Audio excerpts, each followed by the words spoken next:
Bismillahirrahmanirrahim. Assalamualaikum warahmatullahi wabarakatuh.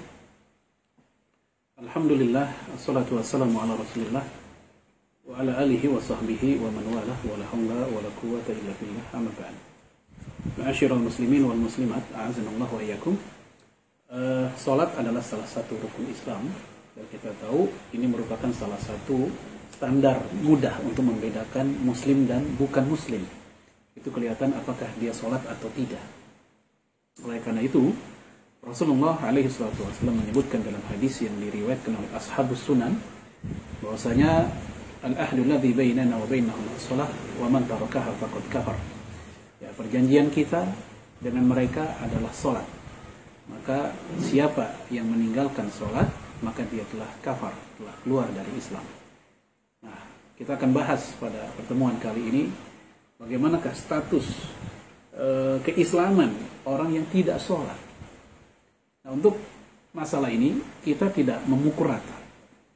Kita lihat dulu penyebab, apa alasan yang mereka tidak sholat. Yang pertama, ada orang tidak sholat karena mengingkari kewajibannya. Jadi bagi mereka sholat itu nggak wajib. Sholat itu ya perintah biasa saja. Bang, kenapa abang nggak sholat? Emang wajib? Nah, begitu kata dia. Jadi dia mengingkari kewajibannya.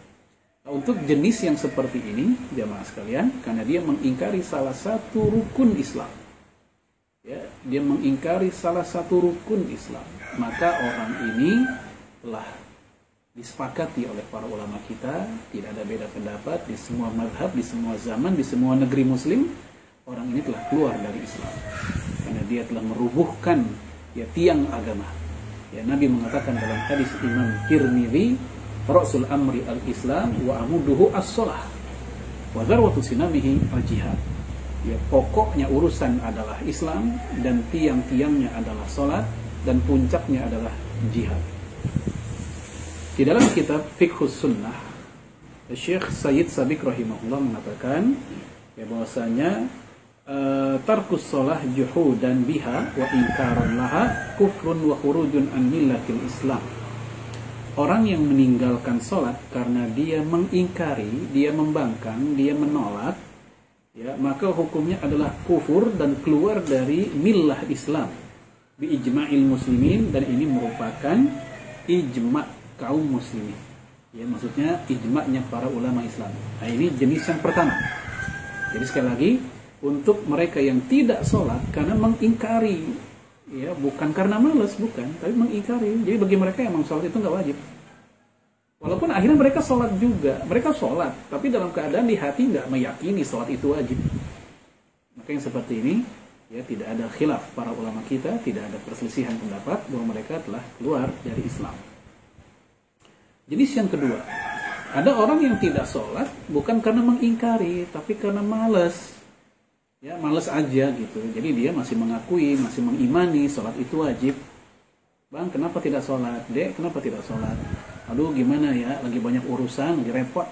Tapi kan wajib. Iya sih, saya tahu itu wajib. Tapi gimana ya? Nah, ini tipe-tipe orang kayak begini gimana? Baik. Amma man tarakaha ma'a imanihi biha wa i'tiqadihi fardiyatiha. Adapun orang yang meninggalkan sholat, tapi dia masih mengimaninya, masih meyakini kewajibannya, ya, walakin tarakaha takasula aw tasyaghula anha, tetapi dia meninggalkannya karena malas atau karena semata-mata sibuk, ya, semata-mata sibuk tanpa ada uzur syar'i, ya, misal sakit atau safar misalnya, hingga sampai melewati waktu sholat. Maka yang seperti ini, jamaah sekalian, terjadi perbedaan pendapat para ulama, apakah dia muslim atau kafir. Jadi untuk jenis kedua ada perbedaan pandangan. Ya, mayoritas ulama mengatakan dia masih muslim, tetapi dosa besar. Dia telah melakukan kefasikan. Ya, dia melakukan dosa besar karena dia meninggalkan kewajiban, meninggalkan perintah. Ya, namun tidak sampai dikatakan kafir. Apa alasan kelompok ini? Kelompok mayoritas, ya, seperti Hanafiyah, Malikiyah, dan Syafi'iyah. Alasannya adalah yang pertama, yaitu surat An-Nisa ayat 48. Innallaha la yaghfiru ayyushraka bihi wa yaghfiru ma duna dzalik liman yasha. Allah tidak akan mengampuni dosa syirik. Adapun dosa selain syirik, Allah akan ampuni bagi yang Dia kehendaki. Nah, ayat ini menunjukkan ya, yang tidak diampuni itu dosa syirik. Ya, dan sholat tidak termasuk, ya dianggap tidak termasuk di dalamnya. Ini alasan pertama, golongan mayoritas. Alasan kedua diantaranya dalam hadis qudsi dari Imam Abu Daud, ya, dalam kitab Sunan Abi Daud, bahwasanya di akhirat nanti ketika seorang hamba diperiksa sholatnya dan ternyata bermasalah sholatnya, maka Rasul katakan, Allah katakan, lihat pada hambaku sholat sunnahnya. Ini menunjukkan bahwa dia tidak kafir. Sebab kalau seandainya sholat wajibnya ya kurang sempurna, ya kemudian disuruh lihat sholat sunnahnya, maka itu tanda sholat sunnahnya masih bermanfaat buat dia. Dan itu tanda dia masih muslim. Sebab hanya orang kafir yang sholatnya tidak bermanfaat, yang sholatnya terhapus. Ternyata dia masih dianggap sholat sunnahnya itu bisa menutupi ya, kekurangan pada sholat wajibnya. Ya, terlepas dari apa maksud hadis itu. Sebab Imam Ibnu Abdul Bar mengatakan, maksud dari sholat sunnah menutupi sholat wajib itu bukan masalah kuantitas, bukan masalah jumlah sholat yang nggak dilakukan bisa ketutup oleh sholat wajib, oleh sholat sunnah, bukan. Menurut Imam Ibnu Abdul Bar itu maknanya adalah yaitu menutupi kekurang sempurnaan kualitas, bukan kurang sempurna kuantitas. Ini kata Imam Ibnu Abdul Bar. Baik. Itu diantara alasan pihak jumhur. Nah, adapun dalam mazhab Hambali, kemudian sebagian besar ahli hadis, ya, kemudian para tabi'in seperti Nafi, Atha bin Abi Rabbah, Sufyan bin Uyainah, mereka mengatakan bahwasanya orang tersebut tetap telah keluar dari Islam. Dianggap tetap keluar dari Islam dengan alasan apa? Yaitu yang pertama, ya ketika Allah memerintahkan kepada malaikat untuk menyembah dengan maksud menghormati Nabi Adam, ternyata iblis tidak mau. Ya, Allah katakan aba wastakbara. Ya, iblis itu menolak, wastakbara, dia sombong. Wa kana minal kafirin. Ya, Allah katakan dia kafir. Nah, ini menunjukkan bahwa jika ada perintah lalu perintah itu enggak dijalankan, maka dia kafir. Nah, yang namanya sholat itu perintah.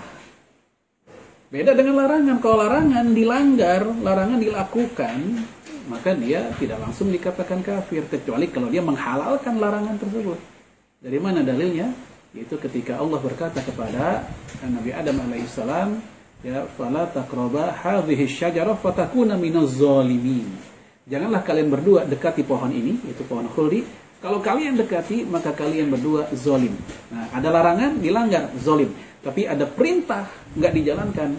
Ya, wa kana minal kafirin. Nah, ini alasan pihak yang mengatakan bahwa dia tetap kafir.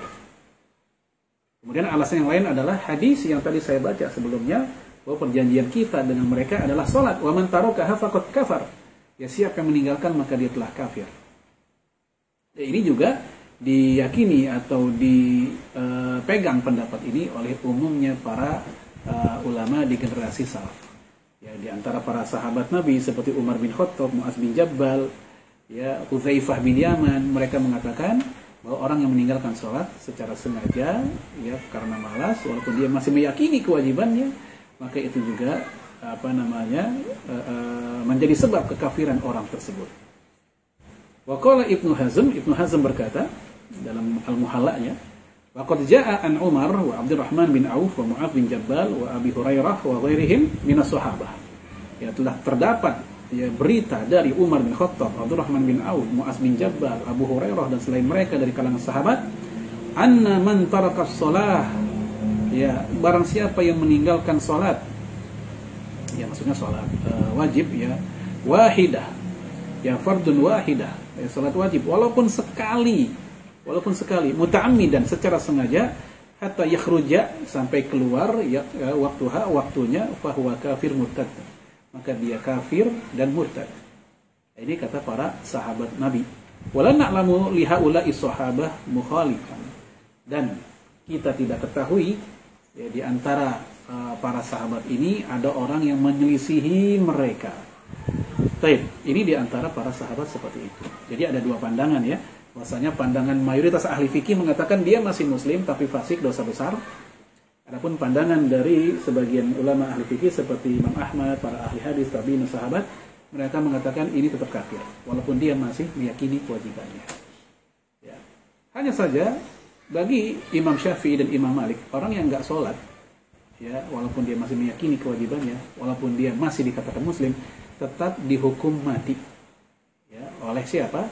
Oleh waliul amr, ya, setelah diputuskan oleh mahkamah syariah, setelah diberikan kesempatan bertobat selama 3 hari. Nggak tobat juga, maka dihukum mati secara had, ya, bukan bukan digantung, ya, bukan, atau bukan dirajam, bukan, tapi dengan cara dihad, dipancung. Ini kalau memang hukum Islam berlaku seperti itu. Ini sekedar nggak sholat karena malas, bukan karena mengingkari kewajibannya. Ya.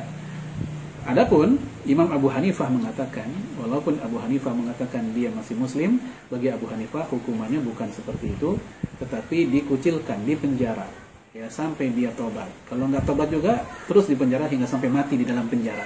Ini pendapat Imam Abu Hanifah. Hal ini bisa kita baca dalam beberapa keterangan seperti di Al-Mawsu'ah Al-Fiqhiyah Al-Kuwaitiyah.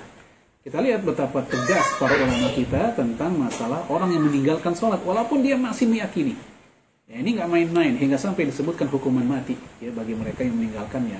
Karena ketika ada orang yang melanggar perintah negara aja bisa dikatakan sebagai bentuk pelanggaran pidana, maka meninggalkan sholat, ya, menurut para ulama kita itu juga jelas merupakan pelanggaran pidana. Artinya masuk dosa besar yang dianggap pidana. Ya, kenapa? Karena dia merupakan, ya, pelanggaran kepada perintah Allah Azza wa Jalla. Baik. Nah, jenis yang ketiga, orang nggak sholat karena ada uzur seperti haid, jelas ini dimaafkan, nggak ada masalah, nggak ada dosa sama sekali.